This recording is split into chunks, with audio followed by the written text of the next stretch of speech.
मैंने हमेशा से यही सुना था कि शादी के बाद की ज़िंदगी बहुत मुश्किल होती है।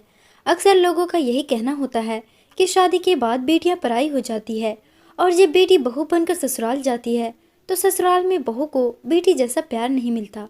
लेकिन इस मामले में मैं खुद को बहुत खुशकिस्मत समझ रही हूँ कि मुझे इतना अच्छा ससुराल मिला।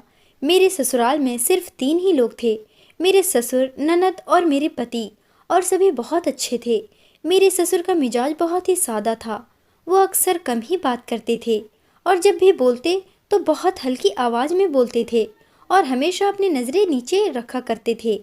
मैंने कभी अपने ससुर को ऊंची आवाज़ में बोलते हुए नहीं सुना। आज भी मैं खाना बनाकर रसोई से जल्दी फ्री हो गई थी और अपने पति के घर आने का इंतज़ार कर रही थी कि तभी अचानक से बहुत तेज़ बारिश शुरू हो गई। मुझे अपने पति की फिक्र होने लगी कि वह कैसे इस मौसम में घर आएंगे। सावन का महीना था और आज दोपहर से ही बहुत तेज बारिश हो रही थी। इतनी बारिश हो रही थी कि रुकने का नाम ही नहीं ले रही थी।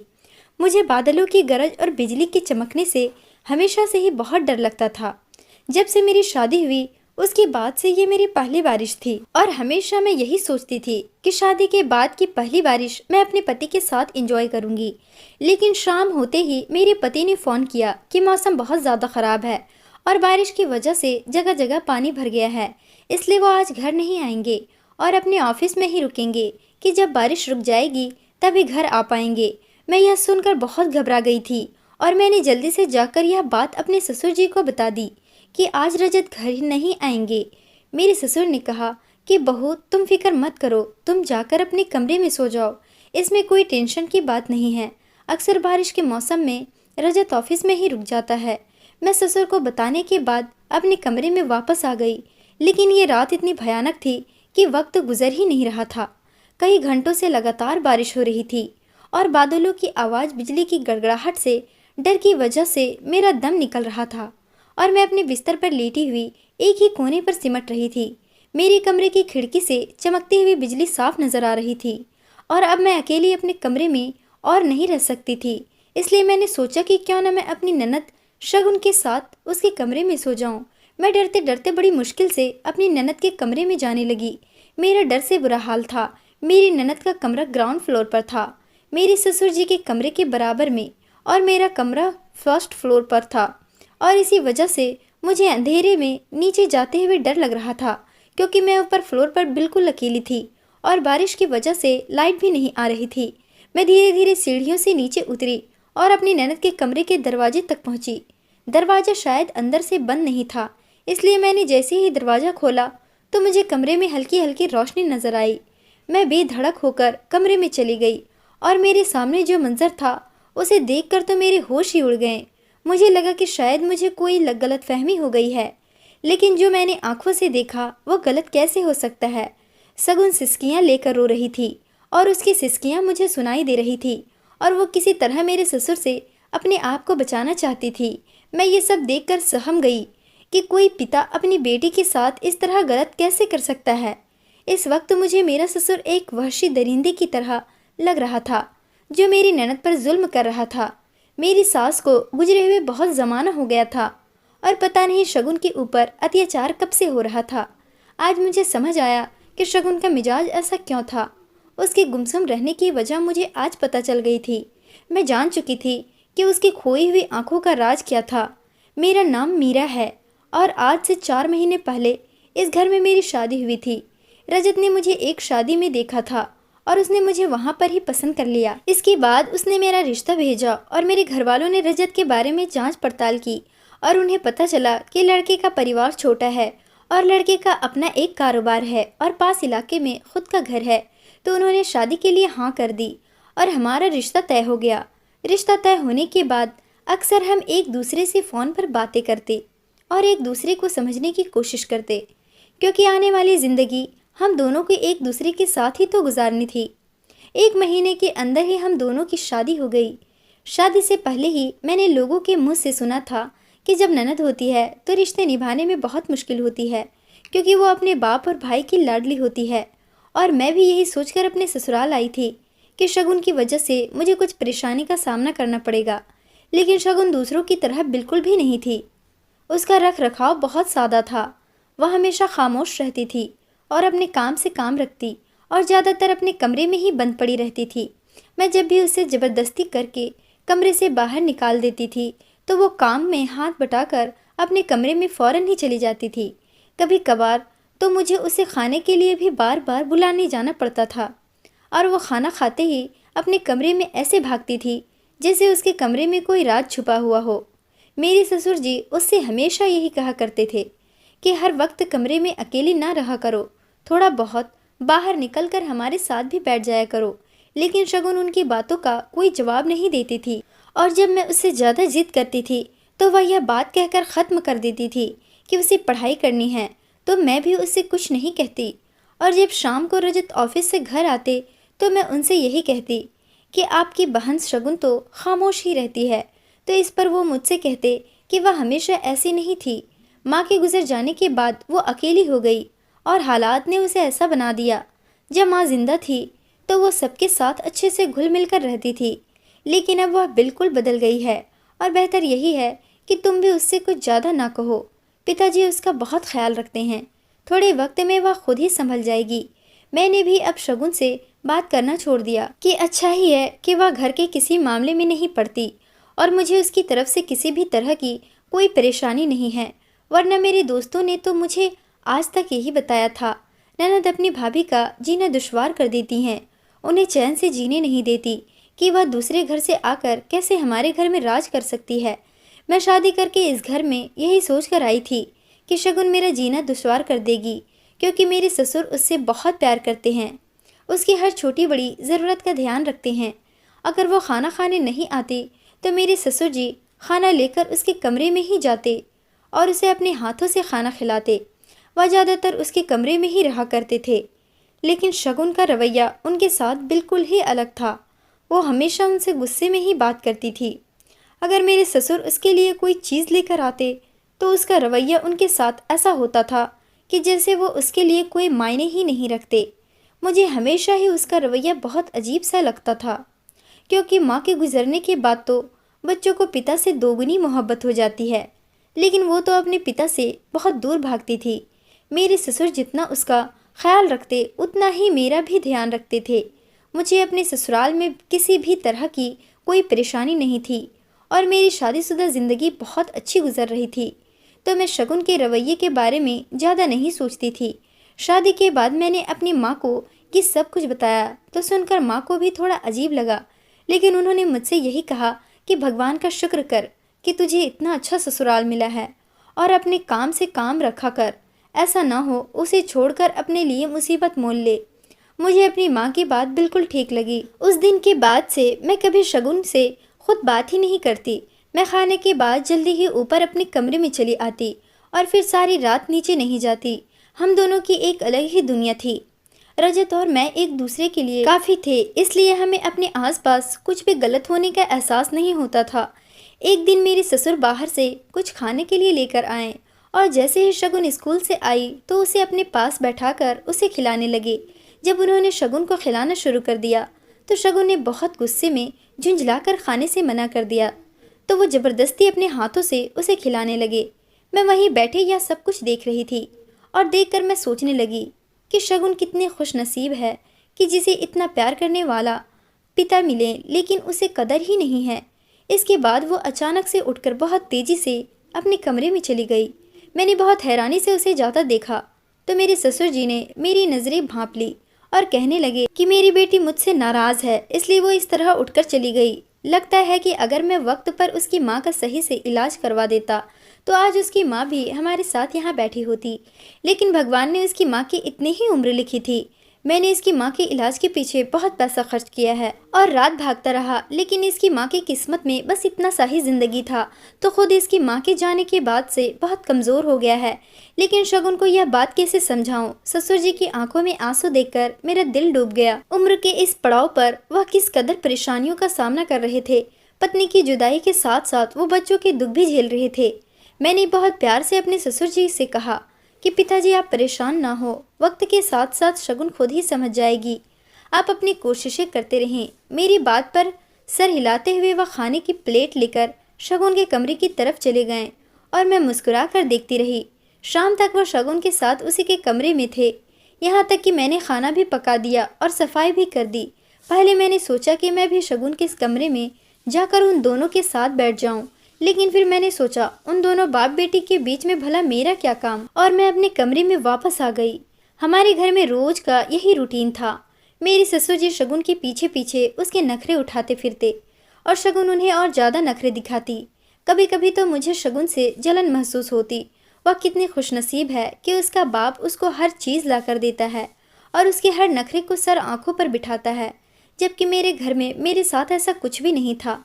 मैं अपने बाप की तीसरी बेटी थी। ऐसा नहीं था कि मेरा बाप मुझसे प्यार नहीं करता था, लेकिन जैसी मोहब्बत मेरे ससुर जी शगुन से करते थे, ऐसी मोहब्बत और तवज्जो मेरे बाप ने कभी मुझे नहीं दी थी।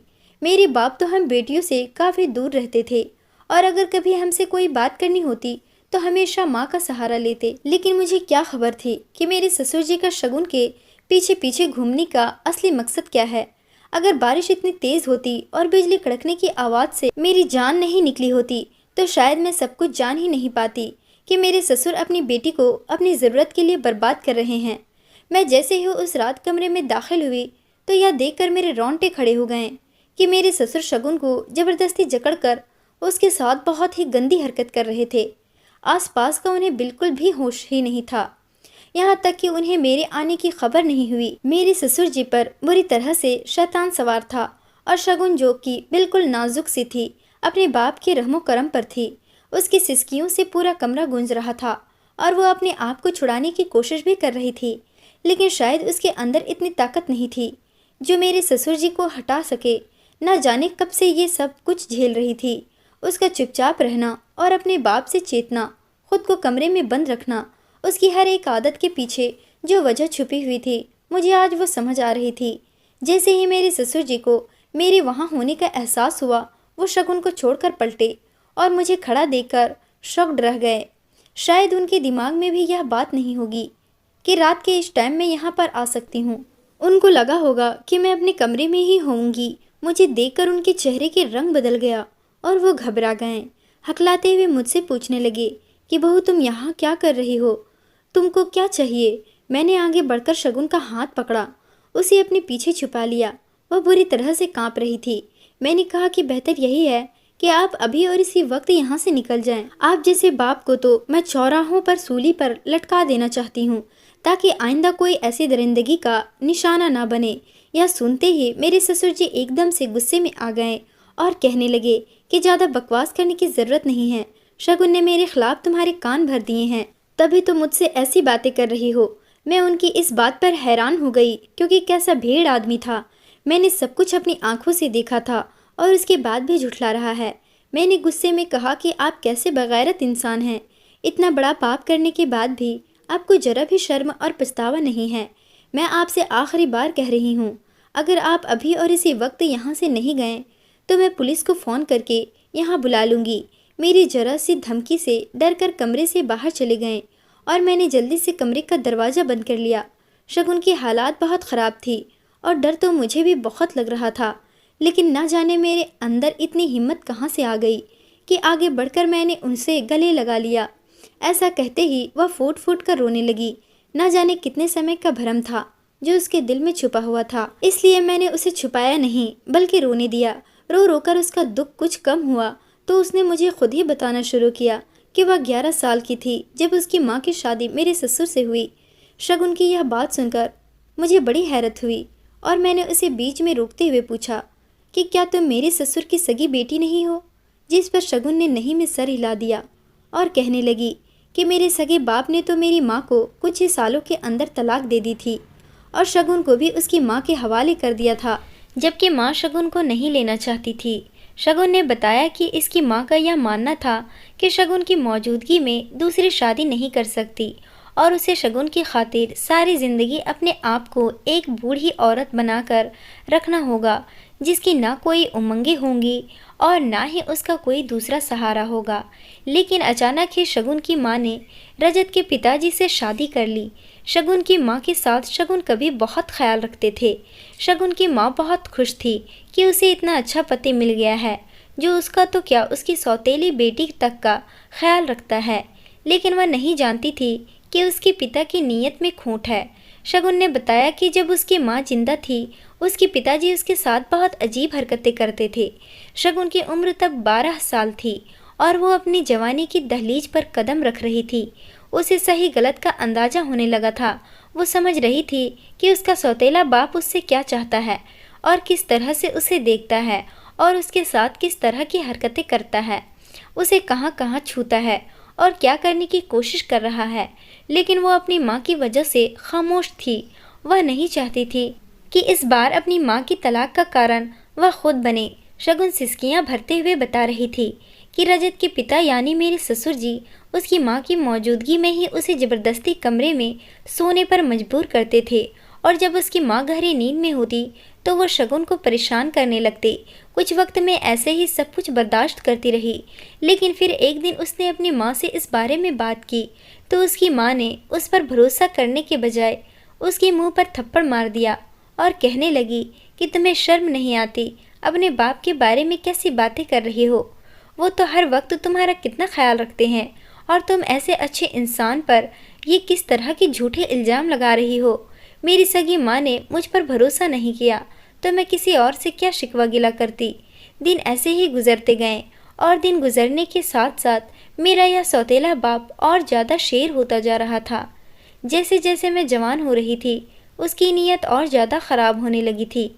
पहले तो वो सिर्फ मुझे थोड़ा बहुत ही परेशान करता था, लेकिन जैसे जैसे मैं जवान होने लगी वो अपनी हद पार करता जा रहा था। और एक दिन ऐसा हुआ कि जब उसने अपनी सारी हदें तोड़ दी। उस दिन मेरी माँ किसी काम से बाजार गई हुई थी और जब वापस आई तो उसने सब कुछ अपनी आंखों से देख लिया और उसके बाद वही हुआ जिसका मुझे डर था। मेरी सगी माँ मुझे ही इस बात का दोष देने लगी कि मैंने उसके पति को भगा दिया है और अपनी जवानी और अदाओं से अपने सौतेले बाप में डोरे डाल दिए हैं। उन्होंने फौरन मेरे मुंह पर चाटा मारा और मुझे आस्तीन में छुपी हुई एक नागिन कहने लगी जिसने अपनी माँ का घर खराब किया है। मैंने माँ को बहुत समझाने की कोशिश की कि मेरा इसमें कोई कसूर नहीं है, मैं तो खुद हालात की मारी हुई हूँ और काफ़ी सालों से इस आदमी की हैवानियत से परेशान हूँ। लेकिन मेरी माँ को बिल्कुल भी यकीन नहीं आया। उसे यह बात बर्दाश्त न हुई और उसे दिल का दौरा पड़ गया।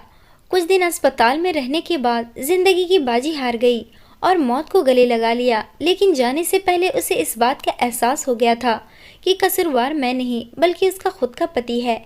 मेरी माँ ने मरने से पहले मुझसे माफ़ी मांगी, लेकिन मुझे इस माफ़ी की अब कोई ज़रूरत नहीं थी, ना ही इसकी चाहत थी, क्योंकि अगर मेरी माँ कुछ दिन पहले मेरी बातों पर यकीन कर लेती तो नौबत यहाँ तक नहीं आती और मैं बर्बाद होने से बच जाती और रोज़ रोज़ अपने ही सौतेले बाप के हाथों बर्बाद न होती। माँ के मरने के बाद पहले तो मैंने सोचा कि मैं घर छोड़कर कहीं चली जाती, लेकिन फिर मुझे इस बात का एहसास हो गया कि एक अकेली औरत के लिए तो सारा जमाना ही लुटेरा बन रहा है। यहाँ अकेली लड़की को देखकर हर किसी के अंदर दरिंदा जाग जाता है और मैं तो फिर भी जवान लड़की हूँ। ऐसे में मैं इस घर को छोड़कर आखिर जाती तो जाती कहाँ, क्योंकि जहाँ भी मैं जाती वहाँ पर मेरे साथ के ही सब कुछ किया जाता। मजबूरन मुझे अपनी किस्मत को मानकर अपने सौतेले बाप के पास ही रहना पड़ा और मैंने अपने हालात अपनी किस्मत पर छोड़ दिए। मैंने कभी यह बात अपने सौतेले भाई यानी रजत भाई को भी नहीं बताई, क्योंकि मुझे डर था कि अगर रजत भाई ने मेरी बात का भरोसा नहीं किया तो उसके बाद तो मैं कहीं के बिना रहूँगी। मेरी माँ की मौत को आज 6 साल होने वाले हैं। इस गुजरे हुए 6 सालों में हर दिन मेरे सौतेले बाप ने मेरे साथ ऐसा ही सलूक किया है। मैंने शगुन के हाथों को अपने हाथों में दबाए और उसे यकीन दिलाया कि आज के बाद तुम्हारे साथ ऐसा कुछ नहीं होगा। मैं मरते दम तक तुम्हारे साथ हूँ और तुम्हारे साथ कुछ भी गलत होने नहीं दूंगी। मैंने उससे कहा कि अगर तुम पहले से ही मुझे यह सब कुछ बता देती तो मैं तुम्हारी मदद ज़रूर करती। जिस पर शगुन हंसी और कहने लगी, मैं तो वो हूँ जिस पर माँ ने भरोसा नहीं किया, तो मैं यह कैसे सोच लेती कि कोई और मुझ पर भरोसा करेगा। शगुन की हंसी में जो दर्द था वो मेरे दिल को छलनी कर गया।